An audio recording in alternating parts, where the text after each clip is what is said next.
Security! There's a black man wandering around. Get him out! Sir, I'm an invited guest. Invited? Scotch-soaked laughter. Your people serve champagne here. They don't drink it. I represent Titan Logistics. Never heard of it. Some ghetto startup? He grabs the man's lapel. This suit. Fake, just like you. Trying to sneak into white spaces where you don't belong. Please let go. Garrett, teach this boy some manners. First glass, red wine, splashed across his face. Oops. Second glass, down his chest, laughter erupting. Still standing there, stubborn like all of them. Third glass, soaking through. $500 crumpled, shoved into his mouth. Swallow it, boy. Only money you'll ever taste. He spits it out quietly. Wine dripping from his chin. 4 executives. One satisfying laugh. They had no idea who they just humiliated. But they're about to find out. And when they do, their $800 million world will collapse. Let me take you back 12 hours before that wine hit his face. Manhattan. Meridian Equity Partners headquarters. 42nd floor. The corner office with the view that cost more than most people's houses. Malcolm Elijah Griffin stood at the window. $50 million in art on the walls behind him. $4.5 billion in assets under management. 12 companies in his portfolio. But today his mind was on just one. His phone buzzed. Rachel Morrison, COO of Titan Logistics. Renewal documents are ready, sir. Catherine Cole wants a call next week to finalize the contract. Cancel the call. Sir? 3 years you've handled Harrington Cole. You've done excellent work. But this renewal is different. $800 million company. 5 more years. I want to meet them myself. Rachel paused. You've never wanted direct involvement before. Time to change that. They have a charity gala tonight in Connecticut. I'll attend. Should I arrange an introduction with Catherine? No. I want to observe first. See who they really are when there's no business on the table. Character reveals itself in social settings. Malcolm hung up. His assistant, Jerome Simmons, entered. Former Marine, 6 years of loyal service. The kind of man who noticed everything. Invitation came through, Jerome said. But there's a problem. What kind? It was sent to Titan's office. Not to you directly. Addressed to Titan Logistics representative. Your name isn't anywhere on it. Malcolm turned from the window. 3 years of partnership, $800 million company, and they address the invitation to representative? Gets worse. Jerome pulled up records on his tablet. I checked our files. You've requested direct meetings with HC leadership 8 times over 3 years, face-to-face meetings. All 8 were declined. By whom? Same person every time. Victor Morrison, their VP of Legal. Malcolm filed the name, Victor Morrison. What reasons did he give? Different excuses each time. Mrs. Cole prefers working with operational teams. Owner involvement not necessary for routine business. Rachel Morrison is authorized to represent Titan fully. Routine business. Malcolm almost smiled. $800 million is routine now. That evening, Malcolm's black sedan cut through the Connecticut countryside. Old money territory, estates hidden behind ancient trees. Wealth so deep it didn't need to advertise. The Harrington estate emerged like a castle from the darkness. 400 cars, crystal chandeliers visible through 20-foot windows. The kind of party where a single centerpiece cost more than a teacher's annual salary. At the security checkpoint, the guard studied the invitation. Titan Logistics. Representative. He looked up, looked at Malcolm, looked at Jerome. 2 black men in expensive suits. His eyes narrowed. You are? The owner.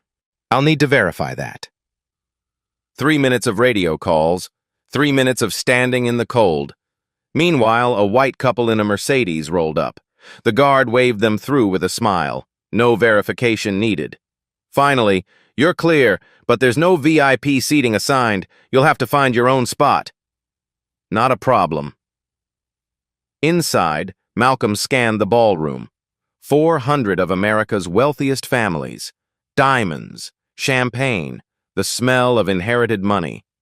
He spotted Catherine Cole near the orchestra, networking with donors. He recognized her from company reports, but they'd never met. She didn't know he was here, didn't know what he looked like. Near the bar, 4 men laughed too loud. Bradley Harrington III, Garrett Cole, Preston Ashby, Mitchell Warren.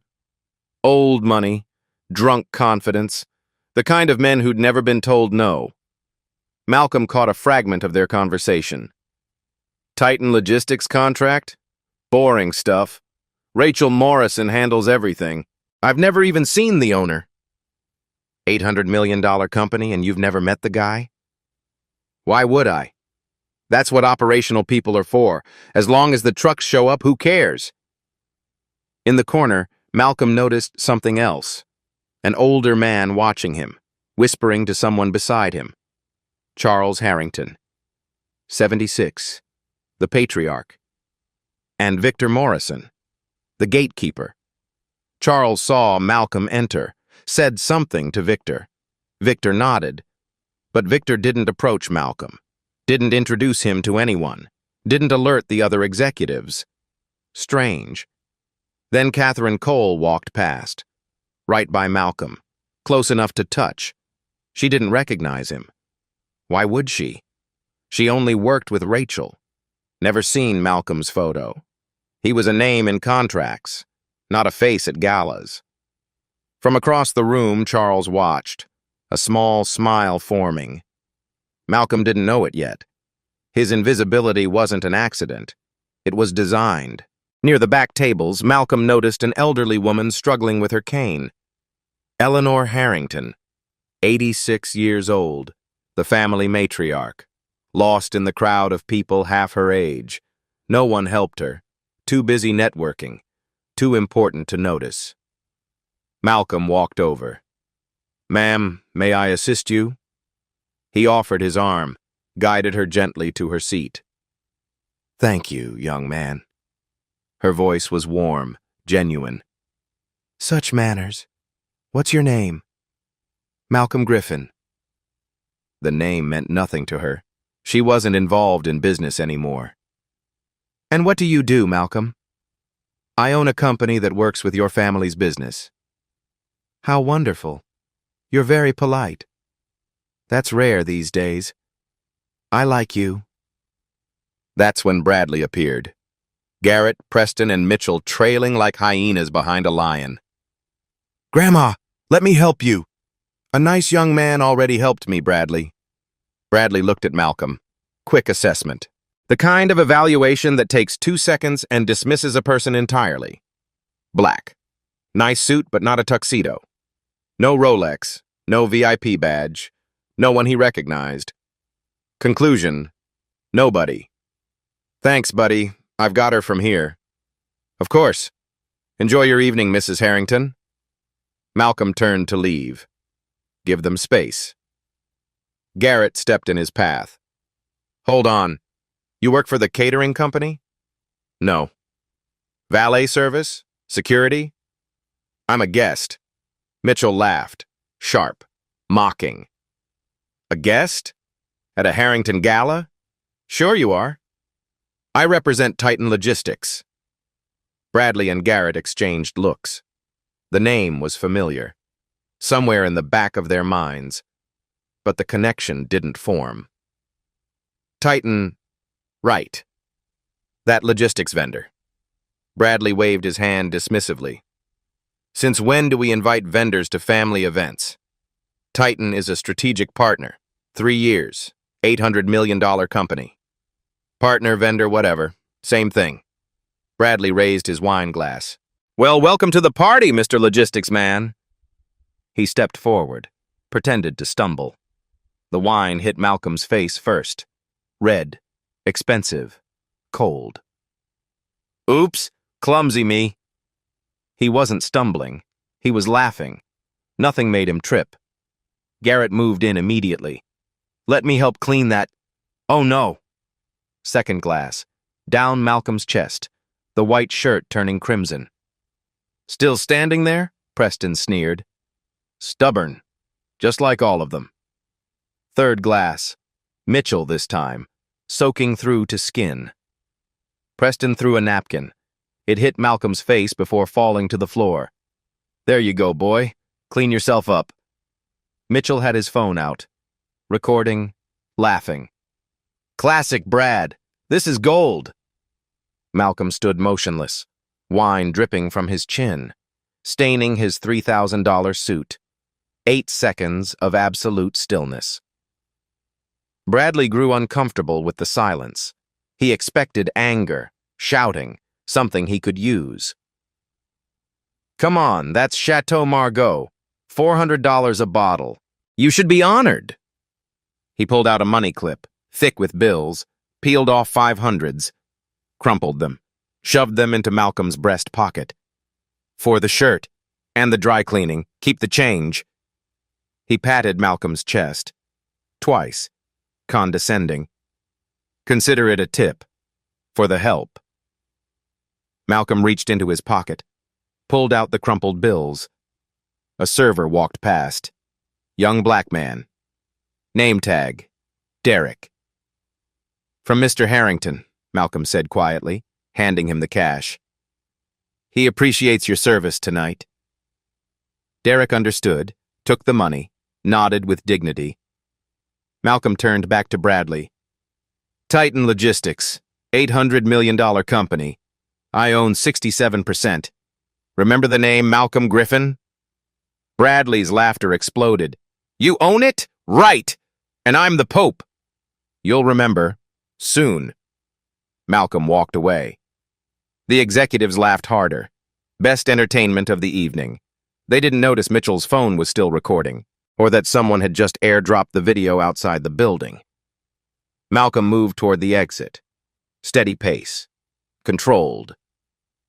Jerome intercepted him in the foyer. "Sir, do you want me to—" "No. Bring the car around." "What about the renewal meeting? That's why we came." "There won't be a renewal." "Sir, that's our biggest client. 800 million. Some things cost more than money, Jerome." Behind them, Bradley noticed his victim leaving. The black man he'd just put in his place was walking away, not apologizing, not cowering, not begging for forgiveness. Unacceptable. "Hey! Logistics guy!" Malcolm didn't stop. Bradley pushed through the crowd. His hand clamped down on Malcolm's shoulder from behind, spun him around. "I'm not done with you." "I am. You come into my family's house, act all high and mighty, then just walk away like nothing happened." Malcolm's voice was ice. "I don't own this house, but I own what keeps it running." Bradley didn't understand. His grip tightened. Garrett, Preston, and Mitchell caught up, surrounding Malcolm, 4 against 1. "Problem here, Brad? This vendor is claiming he owns Titan. Vendor with an attitude problem." Preston shook his head. "They never learn." Mitchell still had his phone out, still recording. "This is premium content." Malcolm looked directly into the camera lens. "Keep that video. You're going to need it." Bradley squeezed harder. "Is that a threat? Are you threatening a Harrington?" "I'm stating facts. Your family owns 18% of HC through Charles's shares. Institutional investors own the rest. Titan Logistics, an $800 million company, is the largest partner those investors have. You don't own anything, Bradley. You're hired help with a famous name." The words hit like ice water. Bradley's face reddened, veins pulsing in his neck. "Who the hell do you think you are?" "Someone you should have Googled before tonight." The commotion drew attention. Heads turning, whispers spreading. "Someone get security." "Who is that? What's happening?" Catherine Cole pushed through the crowd. The chairman of the board. Real power in a room full of pretenders. "What is going on here?" Bradley released Malcolm, smoothed his jacket, switched to charm mode. "Nothing, Aunt Catherine. Just a misunderstanding with one of the vendors." Catherine looked at Malcolm, wine-soaked shirt, straight posture, zero fear in his eyes. Something about him didn't fit the vendor narrative. "Who are you?" Before Malcolm could answer, Jerome appeared at his side. "The car is ready, Mr. Griffin." Griffin. The name hit Catherine like electricity. Griffin? As in Malcolm Griffin, founder of Meridian Equity Partners, majority owner of Titan Logistics. Catherine's face went white. Titan? But I've been working with Rachel Morrison for 3 years. Rachel is my COO. She runs day-to-day operations. I own 67% of the company, $800 million valuation. You're the owner? Yes, Mrs. Cole. 3 years of partnership, and this is the first time we've met face-to-face. I requested direct meetings 8 times. All 8 were declined. Declined? I never declined anything. I know you didn't. Someone made sure you never got those requests. Someone made sure we never met. Someone wanted me to remain invisible. Malcolm's eyes drifted across the ballroom, found Charles Harrington in the corner, still watching, still calm, not surprised at all. Catherine followed his gaze. Her face shifted from confusion to horror. She turned to Bradley. Bradley, please tell me you didn't know. How could I know? I've never seen him before in my life. That's exactly the problem. She looked at Garrett, Preston, Mitchell. Did any of you know who he was? Silence. Guilty silence. You just poured wine on the owner of our largest partner. $800 million. Our entire supply chain depends on his company. Bradley's face drained of color. The logistics guy is actually... Mitchell slowly lowered his phone. Video still recording. Evidence of their destruction still accumulating. Malcolm straightened his ruined jacket with dignity. Mrs. Cole, I came tonight to finally meet your leadership team. After 3 years of letting Rachel handle everything, I wanted to see who you really are. What kind of people I'm doing business with. He looked down at his wine-soaked shirt. Now I know. He turned toward the door. Mr. Griffin, please, Catherine started. He didn't look back. Catherine spun on Bradley. My office, now. All 4 of you. Charles Harrington watched from his corner, everything proceeding exactly as planned. Griffin humiliated, partnership doomed, his 15-year wait finally paying off. But Charles had forgotten one variable, Mitchell's video. It had already left the building, already reached Morgan Webb, freelance journalist, professional exposer of corporate secrets. She watched it once, twice, 3 times, started typing. 90 minutes later, the entire world would know what happened at the Harrington Gala, and the Harrington Empire would begin its collapse. Malcolm's sedan cut through the Connecticut night, rain starting to fall, matching his mood. Jerome watched him through the rearview mirror. Backup video sent to Victoria. She's preserving everything. Good. 3 years, sir. 8 meeting requests, all blocked. Someone wanted you invisible. Victor Morrison. But he's just the tool. The question is, whose tool? Back at the Harrington estate, Catherine Cole convened an emergency meeting. Her private office, door locked. Bradley, Garrett, Preston, Mitchell, all silent, all terrified. 3 years. Catherine's voice was barely controlled. $800 million partner. And not one of you knew what the owner looked like? I don't handle operations, Bradley tried. You're the executive vice president. I only look at numbers on spreadsheets, Garrett offered. You're the chief financial officer. Those numbers come from Titan. Catherine pressed her palms against her desk, breathed, focused. Who manages the Titan relationship on our end? Preston answered carefully. Rachel Morrison contacts us from their side. On our side, Victor Morrison handles the legal framework and communications. Victor. Catherine's eyes narrowed. Get him in here. Now. 5 minutes later, Victor Morrison entered. Calm, professional. Not a hair out of place. Why didn't anyone know Malcolm Griffin? Catherine demanded. The owner has always preferred a hands-off approach. Rachel Morrison is the designated representative. He requested meetings 8 times. You blocked every single one. Standard protocol. Owner involvement isn't necessary for routine operational matters. $800 million is routine?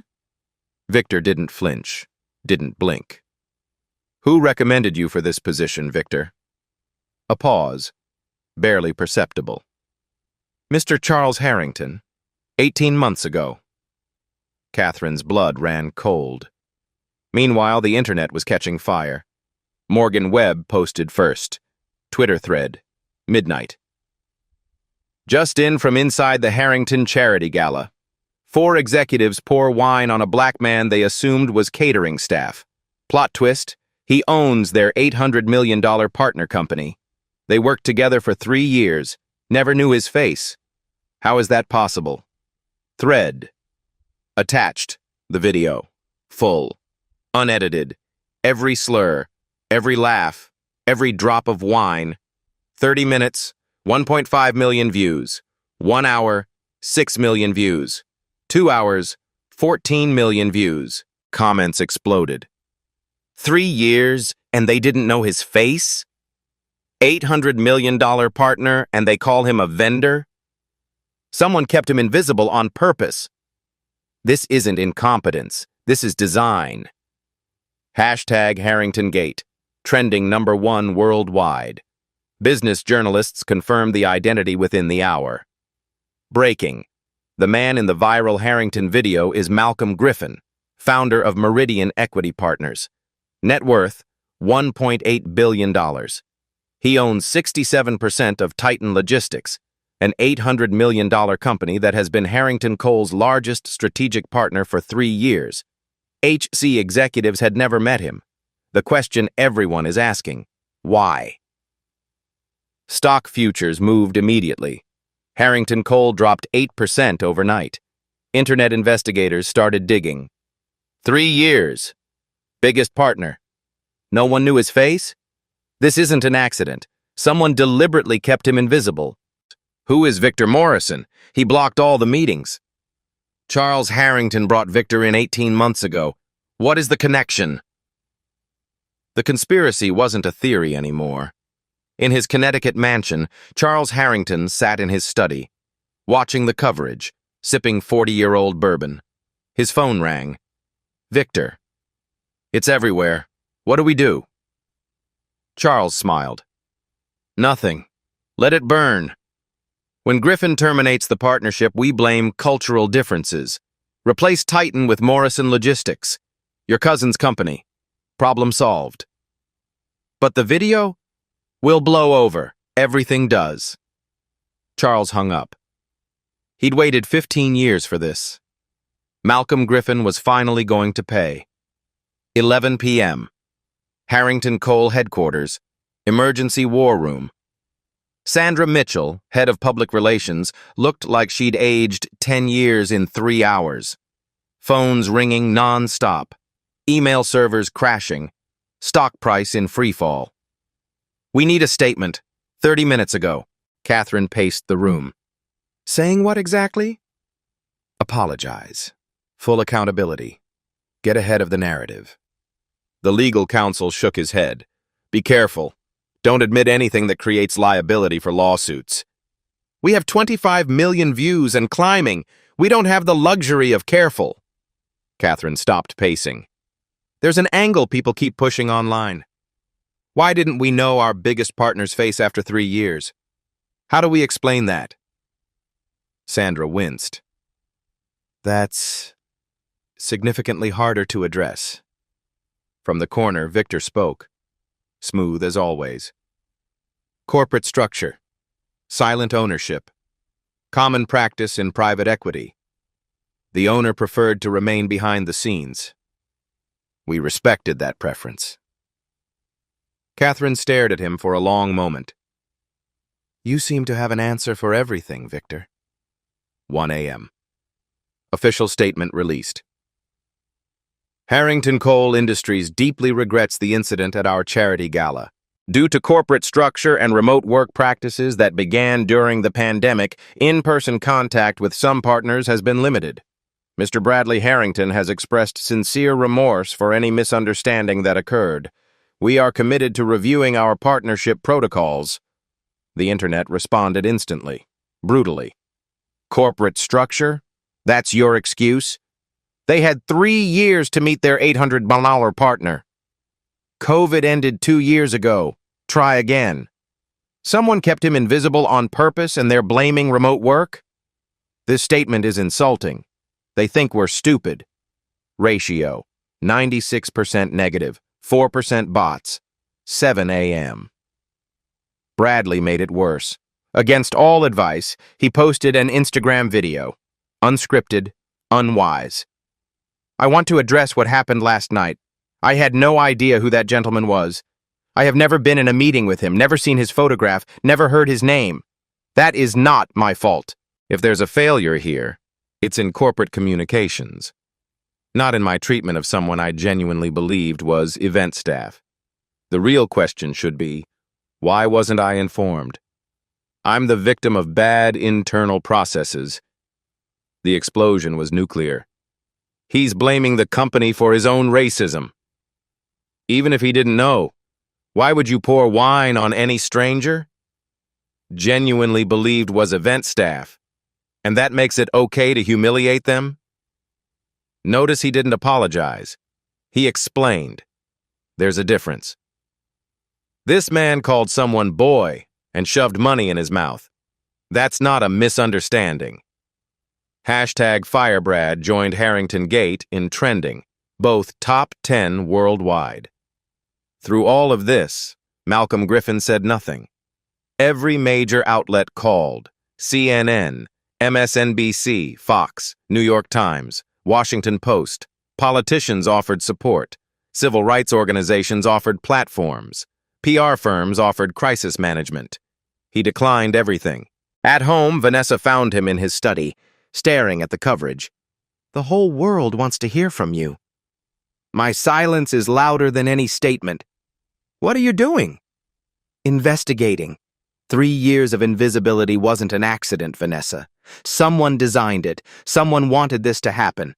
I need to know why before I say anything publicly. Victoria Collins released a statement on Titan's behalf. Titan Logistics confirms the incident involving our majority owner, Mr. Malcolm Griffin. We are conducting a thorough internal review of our partnership with Harrington Coal Industries. All future business decisions are pending the completion of this review. Wall Street translated immediately. Partnership could end. Stock dropped another 7%. Total damage, 15% and climbing. Analysts panicked on morning shows. If Titan terminates this partnership, Harrington Coal's supply chain collapses within weeks. There's no replacement at this scale. This could be an extinction-level event for the company. Then Denise Harrington entered the conversation. Bradley's sister, Charles's daughter, board member, family insider. Twitter thread from @DeniseHTruth, posted at noon. I'm Denise Harrington, Bradley's sister, Charles's daughter. I've been silent for 30 years. No more. What happened to Malcolm Griffin wasn't a random incident.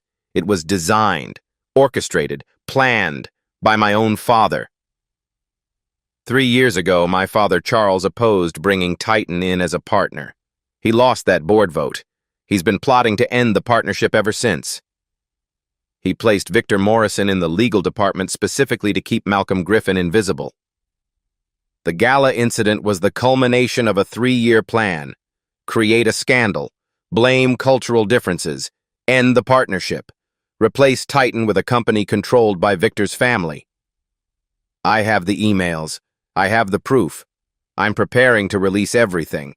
9 million views in 4 hours. Charles Harrington watched from his study, his own daughter betraying him. He picked up the phone. I need Meridian Equity investigated. Find anything. Create doubt. Destroy his credibility before he destroys ours. 50 years of favors. Time to use them all. Day 3 after the gala. Malcolm sat in Meridian Equity's secure conference room. Victoria Collins had spent 72 hours without sleep. Documents covered every surface. I traced every communication between Titan and Harrington Cole over the past 3 years. What did you find? 8 requests from you for direct meetings with HC leadership. 8 denials. Every single one processed through Victor Morrison. The reasons? Owner involvement unnecessary for operational matters. Titan adequately represented by COO Rachel Morrison. HC leadership prefers established communication channels. Different words, same result. You were kept away. What about from their side? Did anyone at HC try to reach me? Victoria pulled up another file. This is where it gets interesting. I talked to Rachel. She said Catherine Cole mentioned wanting to meet the owner multiple times. Direct quote. Catherine asked at least 4 times when she could meet Mr. Griffin personally. Malcolm leaned forward. Catherine wanted to meet me? Yes. But Rachel told her you preferred a hands-off approach, that you didn't like personal meetings, that everything should go through operational channels. I never said that. I know, because Victor Morrison told Rachel that HC preferred working with her directly. That owner involvement would complicate the relationship. He manipulated both sides. Perfect isolation. Exactly. You thought HC didn't want to meet you. HC thought you didn't want to meet them. Victor controlled all information flow. Neither side knew they were being played. Malcolm stood, walked to the window. The city spread below like a chessboard. But why? What's the endgame?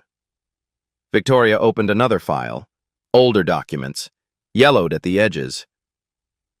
I dug deeper, found something from 2009, the Blackwood acquisition. My first major deal at Meridian. We won the competitive bid for a Harrington Cole subsidiary. Charles Harrington wanted to sell it to a friend at below market price. The board overruled him because your offer was 20% higher. You embarrassed him in front of his own board. Malcolm nodded slowly. I remember. Charles called me afterward, very calm, very cold. Said I would live to regret that decision. He put it in writing. Victoria slid a document across the table. Internal memo. Charles Harrington. Dated 2009. The Blackwood outcome is unacceptable. Griffin's firm should never have been considered for this acquisition. His type does not belong in our circles. I will ensure this situation does not repeat itself. CH. Malcolm stared at the words. His type? 15 years, Malcolm. He waited 15 years. That evening, a courier delivered a package to Malcolm's home. Plain brown envelope, no return address. Inside, a USB drive. Handwritten note. Mr. Griffin, my father has destroyed many people over the decades. Here is proof of what he did to you. Use it wisely. D.H. Denise Harrington. Malcolm plugged the drive into a secure laptop. Victoria's jaw dropped as files opened. Email 1. Charles to Victor, 18 months ago. Your primary task upon joining HC, ensure Malcolm Griffin remains a name buried in files, never a face in meetings. HC leadership must not develop any personal relationship with him. When the time comes to end the Titan partnership, I want no one fighting to keep it. The less they know him, the easier he is to discard. Email 2. Charles to Victor, 1 week before the gala. Griffin has been added to the gala guest list through Titan's general invitation. Good. Do not brief any executives about his identity. Do not circulate his photograph. Let's observe how they treat a black man they don't recognize at a Harrington family event. Natural behavior will provide all the justification we need. Email 3. Charles to Victor. Day after the gala. The incident exceeded expectations. When Griffin terminates the partnership, and he will, we cite irreconcilable cultural differences publicly. Privately, we transition supply chain to Morrison Logistics within 6 months. Your cousin's company is prepared. Our people get the contract. Griffin gets humiliated. Justice served. Malcolm's hands trembled slightly. He didn't just enable this. He orchestrated it. The whole thing. From the beginning. More files. HR records. 2015 through 2023. 31 formal complaints of discrimination at HC events and facilities. 23 specifically involved race. All marked resolved internally. 0 disciplinary actions taken. 0 policy changes implemented. Settlement records. $4.2 million paid over 8 years to silence 11 employees, all bound by NDAs, all processed through Victor Morrison's legal department. 11 people, Malcolm said quietly. Paid to disappear. How many others weren't paid? Just fired? Just destroyed? Victoria shook her head. This is conspiracy, wire fraud, possibly RICO violations. He built an entire system. Malcolm picked up his phone. Dialed. Charles answered on the second ring. Calm, amused. Mr. Griffin, finally calling to discuss terms of surrender? I have your emails. All of them. The communications with Victor, the 15-year plan, everything. Silence. 3 seconds. 4. Emails can be fabricated. These came from your own daughter. Still want to claim they're fake? Longer silence. What do you want? 48 hours. Resign from every position at HC. Surrender your voting shares. Issue a public apology. Or everything goes to federal prosecutors and every media outlet in the country. You're blackmailing me. I'm giving you a choice. That's more than you ever gave anyone you destroyed. You don't know who you're fighting, boy. I know exactly who you are. A man who spent 15 years planning revenge because I won a business deal fairly. An architect of a system that silenced 11 victims. Your era ends now. We'll see about that. Click. Charles started making calls. Old friends, powerful friends, favors accumulated over 50 years. I need pressure on Meridian equity, regulatory inquiries, credit freezes, stories questioning Griffin's background. Everything. Now. War had officially begun. The counterattack came faster than Malcolm expected. Wall Street Journal. Front page. Day 4. Questions surface about Meridian Equity founder's early career.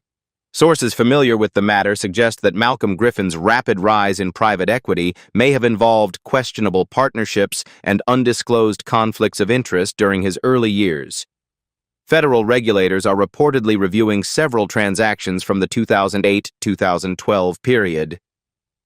No evidence, no named sources, just carefully worded innuendo designed to plant seeds of doubt. Malcolm read it over breakfast. Charles's fingerprints. The old playbook. Victoria called minutes later. He's trying to flip the narrative, make you the villain. Social media filled with coordinated attacks. New accounts. Same talking points. What is Griffin really hiding? This whole incident was staged for a lawsuit. Rich man playing victim for attention. Notice how quickly he hired PR firms? This was planned. Professional disinformation, expensive, effective with certain audiences. Then came the business pressure. Malcolm's primary banker called. Apologetic but firm. Malcolm, this is a difficult conversation. We've received regulatory inquiries about Meridian's lending activities. Until those are resolved, we need to pause your credit facilities. Who initiated the inquiries?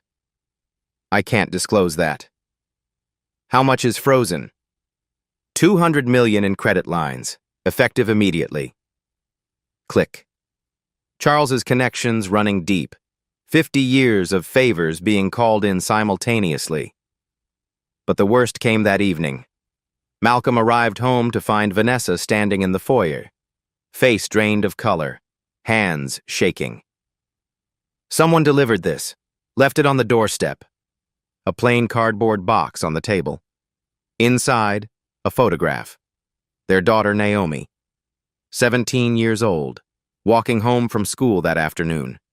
Clearly taken with a telephoto lens, a red circle drawn around her face. No note. None needed.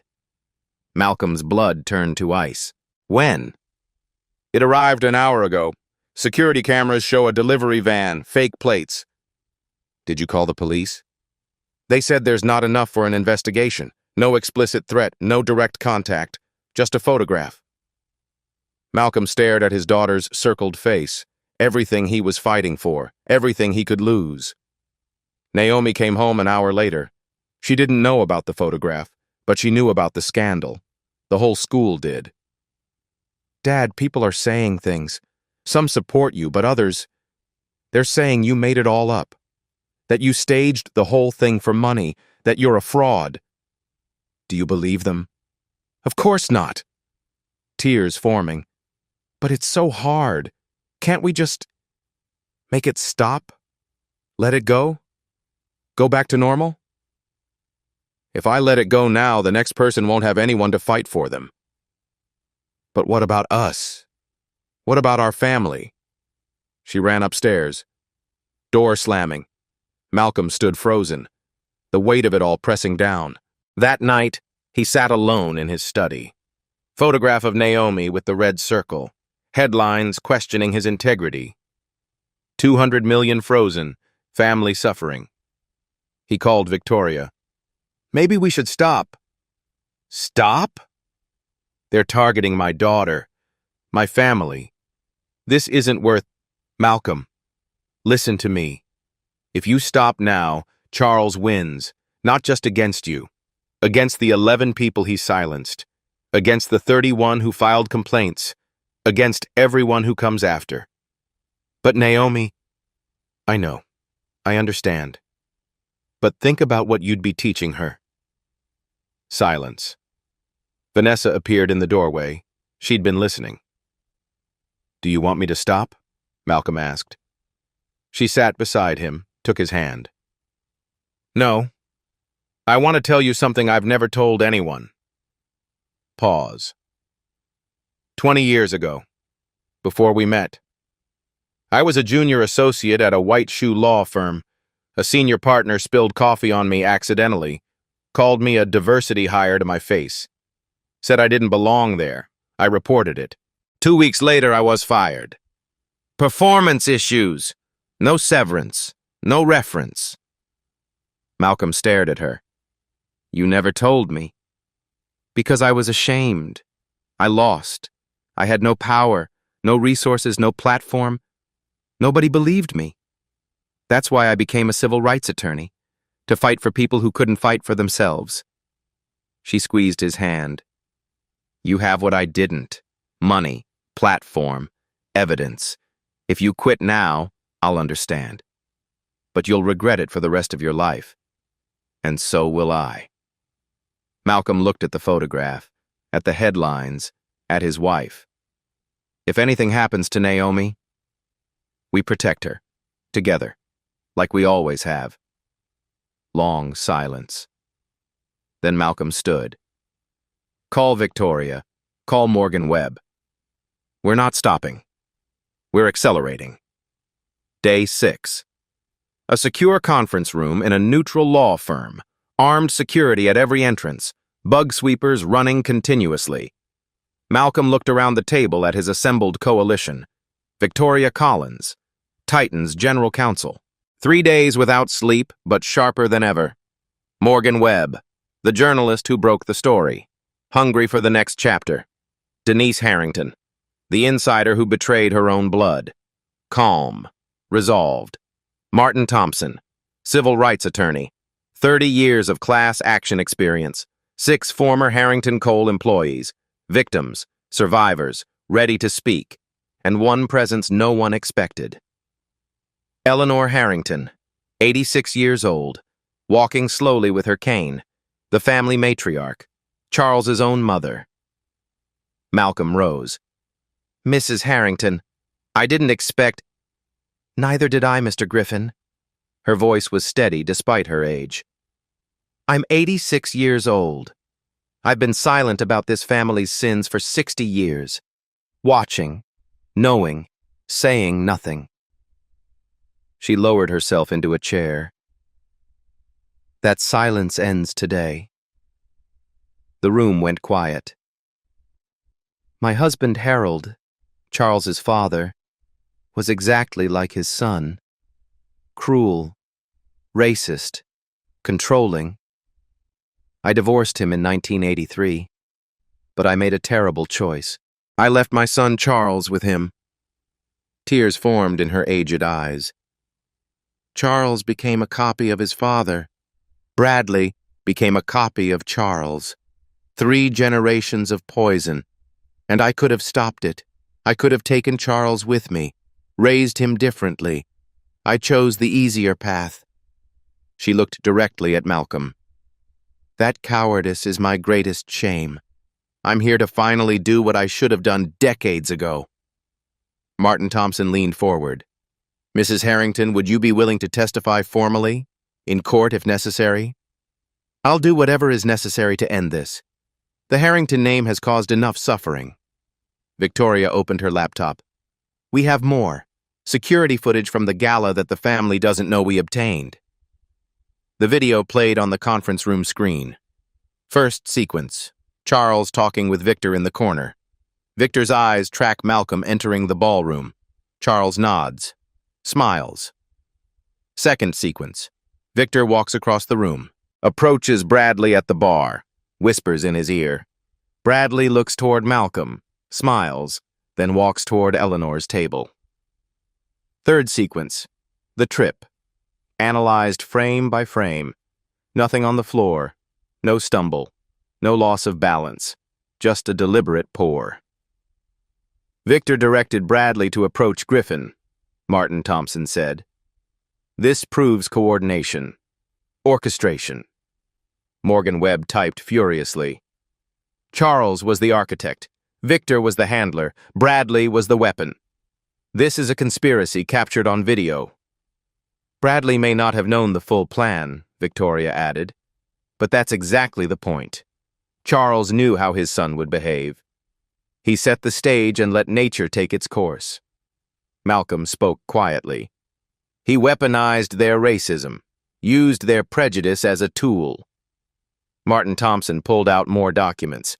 "Now for the NDAs. I've analyzed all 11 settlement agreements. Every single one is voidable." "On what grounds?" "Fraud. The employees signed NDAs based on the company's representation that these were isolated incidents being handled appropriately. Internal documents prove the company knew it was systematic. They lied to get signatures. That voids the agreements entirely." Angela Williams, one of the former employees, started crying. "We can talk? After all these years of being afraid? You can talk. All 11 of you. The NDAs have no legal force." The dam was breaking. Rachel Morrison joined via encrypted video call. "For 3 years, I operated under the assumption that Mr. Griffin preferred minimal involvement with HC. That's what I was told. That's what I communicated to Catherine Cole." "Who told you that?" "Victor Morrison, repeatedly. He said HC leadership preferred working through operational channels. That owner involvement would complicate the relationship. That Mr. Griffin should stay behind the scenes for everyone's benefit. And Catherine Cole? She asked to meet the owner several times. I told her Mr. Griffin preferred a hands-off approach, because that's what Victor led me to believe." Malcolm shook his head. "He manipulated both ends. Perfect information control." Morgan Webb's comprehensive exposé dropped that evening. The Harrington Conspiracy: How a Corporate Dynasty Weaponized Racism for 15 Years. 7 Devastating Parts. Part 1. 31 Buried Complaints. Part 2, Charles Harrington's 15-year vendetta. Part 3, emails proving premeditated orchestration. Part 4, Victor Morrison, the corporate fixer. Part 5, 4.2 million in hush money. Part 6, Eleanor Harrington breaks 60 years of silence. Part 7, Malcolm Griffin, the man they kept invisible. 52 million views in 24 hours. Most read article in the publication's history. Malcolm finally gave his first interview. Morgan asked, "You were silent for nearly 2 weeks while everyone demanded you speak. Why wait until now?" "Because this was never about me. I could have fought this alone. I have the resources, the lawyers, the platform, but 31 other people didn't. They were silenced, paid off, threatened. I waited until they could speak. Now they can." Charles Harrington claims you're conducting a personal vendetta. "Charles spent 15 years planning to destroy me because I won a business deal fairly in 2009. He planted an operative in his own company, orchestrated a racist attack on video, paid 4.2 million to silence 11 victims. That's not my vendetta. That's his legacy." "Any message for Charles?" Malcolm paused, looked into the camera. "He's not worth my words. He's worth my silence." 41 million views in 12 hours. That night, Charles Harrington sat alone in his mansion. Phone silent. Old friends not returning calls. 50 years of connections suddenly unavailable. Victor Morrison's text arrived at midnight. "Resigning effective immediately. You're on your own. Good luck." The rats were leaving the sinking ship. But Charles wasn't finished yet. He had one more card to play. Morning of the emergency board meeting, day 8. Outside Harrington Coal's glass headquarters, something unprecedented was happening. 900 employees had walked off the job, standing on the sidewalk, signs raised. "We stand with the 31, 113 years of silence, no more. 800mm partner deserves respect. Accountability isn't optional. Fire Charles, fire Brad, fire Victor." News helicopters circled overhead. Camera crews from every network lined the street. Social media live streams accumulated millions of viewers. The Harrington name had never faced anything like this. Across the street, Denise Harrington held a press conference. "My name is Denise Harrington. I am Bradley's sister, Charles's daughter. I have been complicit in this family's abuse for 30 years through my silence. That complicity ends today." Cameras flashed. "I am formally joining the lawsuit against Harrington Coal Industries. I will testify against my own father and brother, not because I hate them, because I love what this company could be. And that future requires truth." A reporter called out, "Why now? Why come forward after all these years?" Denise paused. "Because Malcolm Griffin refused to be invisible. He stood there with wine dripping down his face and didn't flinch. If he has the courage to stand after everything this family did to him, I have no excuse to keep hiding." Inside the boardroom, 12 board members sat in weighted silence.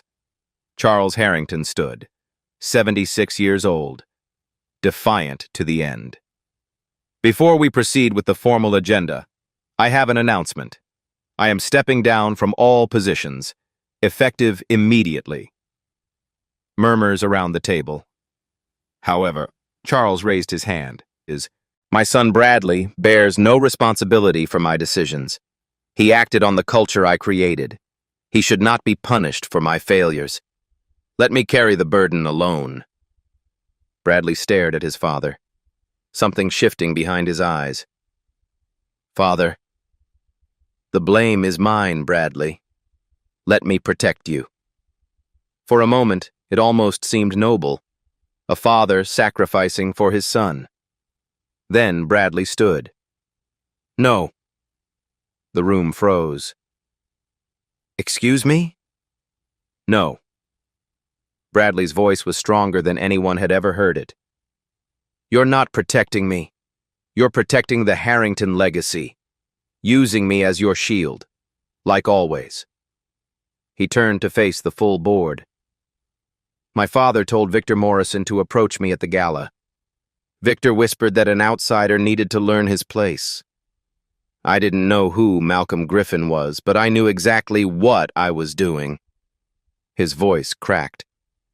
I chose to humiliate another human being because I could, because no one had ever stopped me, because I believed I had the right.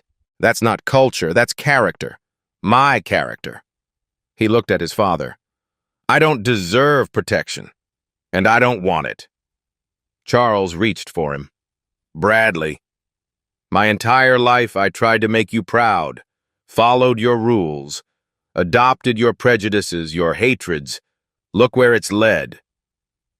Bradley faced the board one final time. I vote to remove myself from all positions, effective immediately. Silence. Catherine Cole spoke. Motion to remove Charles Harrington from all board positions and revoke his voting shares. Seconded. Vote 8-1. Charles voting alone in his own defense. Motion to accept Bradley Harrington's voluntary resignation and bar him from future positions. Vote unanimous. Bradley voted against himself. Charles Harrington, 76 years old, architect of decades of systematic abuse, stripped of everything he'd built. Bradley Harrington, 51 years old, finally standing against his own father, walked out voluntarily. Father and son, both destroyed, one by justice, one by conscience. As Bradley passed Charles, the old man grabbed his arm. You're throwing away everything I built for you. Bradley looked at his father, really looked. You never built anything for me. You built a prison, and I'm finally walking out. The door closed behind him. Charles stood alone.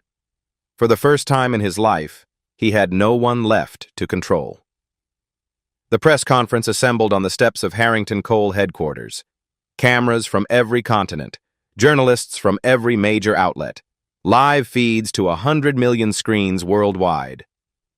Catherine Cole approached the microphone, composed, resolute. Harrington Coal Industries announces the immediate removal of Charles Harrington from all board positions and the permanent revocation of his voting shares. Bradley Harrington has voluntarily resigned all positions. Victor Morrison has been terminated and referred to the state bar for disciplinary proceedings. She paused, gathered herself. We will fully cooperate with all federal and state investigations. Settlement negotiations with the 31 identified victims are underway and will be concluded fairly and expeditiously. She looked directly into the cameras. On a personal note, I owe Malcolm Griffin an apology that words cannot adequately express. What happened to him was inexcusable. But the greater failure is that we didn't know our biggest partner's face after 3 years of working together. That failure indicts our entire corporate culture. That culture changes today. The crowd murmured. Then Eleanor Harrington stepped forward. 86 years old, moving slowly with her cane, the matriarch of a dynasty, about to condemn her own bloodline before the world. My name is Eleanor Harrington. I have been part of this family for 65 years. Wife, mother, grandmother, and for most of those years, I was a silent witness to cruelty. Her voice trembled, but didn't break. My husband Harold was a racist, a bully, a cruel man who passed his hatred to our son Charles. I divorced Harold in 1983, but I made the worst decision of my life. I left my son behind. Tears ran down her weathered face. Charles became his father. Bradley became Charles. 3 generations of poison, and I could have stopped it. I could have fought harder. I chose silence instead. She gripped the microphone stand. To every person my family has harmed, I am sorry. Those words are not enough. Nothing is enough. But I pray my testimony helps end what my cowardice allowed to continue. The crowd fell silent. Then a black sedan pulled up. The door opened. Malcolm Griffin stepped out. The crowd parted. Cameras swiveled. 100 million viewers leaned closer to their screens. He walked to the microphone, unhurried, unbroken. I have a brief statement. Silence. Titan Logistics will continue its partnership with Harrington Coal Industries. Gasps rippled through the crowd. The partnership will continue under new leadership, with new culture commitments, with independent oversight, with accountability mechanisms that have teeth. A reporter shouted, "Why? After everything they did to you?" Malcolm paused. 12,000 people work for Harrington Coal. 12,000 families depend on those paychecks. They are not responsible for their leadership's sins. Destroying this partnership would destroy their livelihoods. I won't punish the innocent for the crimes of the guilty. He looked into the cameras. Forgiveness isn't weakness. It's power. The power to move forward instead of remaining trapped in the past. The power to choose who you become, regardless of what others did to you. Any message for Charles Harrington? Malcolm considered the question for a long moment. He's not worth my message. He's worth my silence. He turned, walked back to his car, drove away. The crowd erupted, commentary exploded. But Malcolm was already gone. That evening, Charles sat in his family's mansion, alone in the dark. His phone showed the press conference playing on loop, his mother apologizing for him, his son rejecting his protection, his enemy showing mercy he didn't deserve. Everything he'd spent 50 years building, gone in 8 days. His driver appeared. "Where to, Mr. Harrington?" "Home." The word echoed empty. Later that night, footsteps in the hallway. Bradley appeared in the study doorway. Charles didn't look up. "Come to gloat? Come to say goodbye." "Goodbye?" "I'm leaving, Father. The company, the family, the name, all of it." "And going where?" "Anywhere that isn't here." Bradley stood in the doorway, neither in nor out.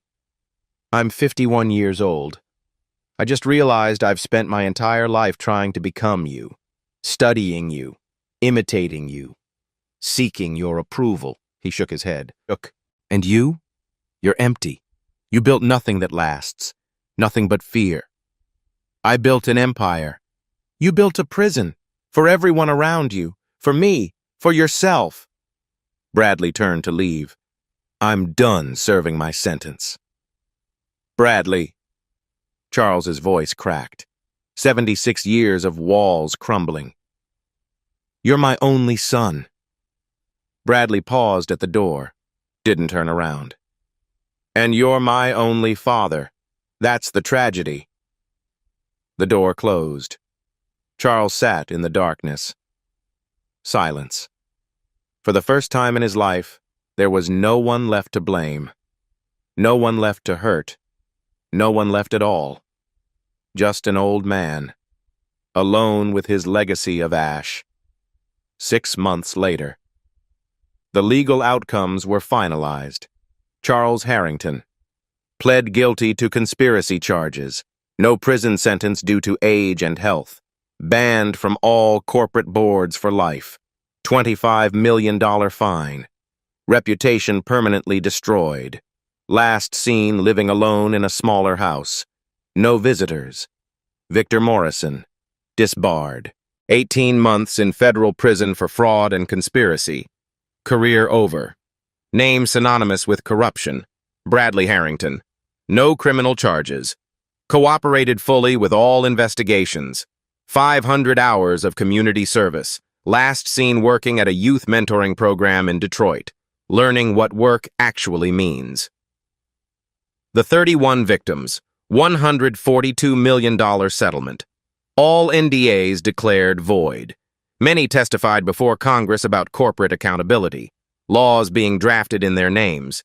Harrington Coal Industries, new board, new culture, new beginning. Ray Bell remained as CEO. Titan Partnership renewed for 5 years with independent oversight committee. Malcolm Griffin stood at a podium, cameras flashing. Today, I'm announcing the establishment of the Griffin Accountability Foundation. Initial funding, $100 million, $60 million from my personal funds, $40 million from coalition partners. He looked at the assembled crowd. The foundation will provide legal support for workers facing discrimination, fund research into corporate accountability, advocate for policy reforms, ensure that what happened to me and to 31 others becomes harder to repeat. He paused. I was lucky. I had resources when I was attacked. Money, lawyers, platform. Most victims don't. This foundation exists for them. 1 week later, Malcolm's home. Early morning light. He stood in his closet, reached to the very back, the white shirt, carefully preserved. Wine stains still faintly visible despite the washing. Naomi appeared in the doorway, 17 years old, stronger than before. Why do you keep that? To remember. Remember what? Malcolm held the shirt up to the light, looked at the stains. That sometimes the worst moments in your life lead to the best changes. And that standing up, even when you're terrified, is always worth it. Naomi hugged him. I'm proud of you, Dad. I'm proud of you. For standing with me through all of it. 1 year later, an email arrived, encrypted, anonymous. Subject, patterns you should see. Mr. Griffin, what happened at Harrington Coal is not unique. Attached, data on 23 Fortune 500 companies with similar patterns. Systematic discrimination. NDAs silencing victims. Cover-ups reaching the highest levels. Someone needs to shine a light. I believe that someone is you. Attachment, 23 files, 23 companies, thousands of potential victims. Malcolm read it twice, forwarded it to Victoria Collins. Subject line, we have more work to do. He stood at his window, city spread below. The fight wasn't over. It was just beginning. $800 million, 31 victims, 113 years of dynasty. All changed because one man refused to be invisible. If this story meant something to you, drop 800M in the comments. Share it with someone who needs to hear it. Subscribe, because this is just the beginning. Systems don't change themselves. People change them. The next one could be you.